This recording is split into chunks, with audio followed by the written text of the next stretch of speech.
Doc Willie Ong nananawagan ng himala habang lumalaban sa abdominal cancer.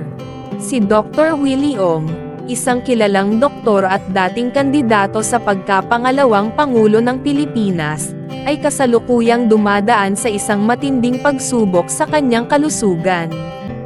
Sa isang emosyonal na Facebook post, ibinahagi ni Ong ang kanyang laban sa inoperable sarcoma na may sukat na 16 centimeters, na matatagpuan sa pagitan ng kanyang puso at gulugod. Habang sumasailalim sa chemotherapy, nananawagan si Ong ng dasal at himala mula sa Diyos upang malampasan ang kanyang kalagayan at magpatuloy sa kanyang misyon na tumulong sa mga Pilipino.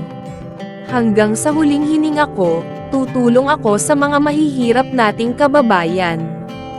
Pero una, humihingi ako ng himala mula sa Diyos. Pagalingin mo sana itong inoperable sarcoma. Bigyan mo pa ako ng oras dito sa mundo upang patunayan ang aking sarili. Amen, sabi ni Ong sa kanyang post. Si Dr. Willie Ong ay hindi lamang kilala bilang isang medical expert kundi pati na rin bilang isang social media star, na nagbibigay ng mahahalagang payo ukol sa kalusugan at nagsasagawa ng mga medical missions para sa mga nangangailangan. Sa kabila ng kanyang sakit, ipinahayag niya ang kanyang taos-pusong pasasalamat sa mga dasal at mensahe ng suporta mula sa mga Pilipino. Lubos akong nagpapasalamat sa lahat ng Pilipinong nagdarasal para sa aking paggaling. Ramdam ko ang inyong pagmamahal at malasakit, kahit malayo pa kayo. Salamat sa lahat ng mabubuting salita. Mahal ko kayong lahat, ani pa ni Ong.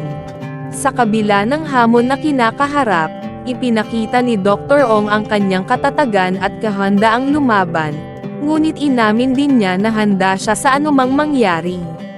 Ibinahagi rin niya ang epekto ng stress, partikular na ang mga negatibong komento mula sa online bashers, na posibleng nakadagdag sa kanyang kalagayan. Kapag nararamdaman mong mahal ka ng mga tao sa paligid mo, gusto mong ipagpatuloy ang laban na ito para sa kanila.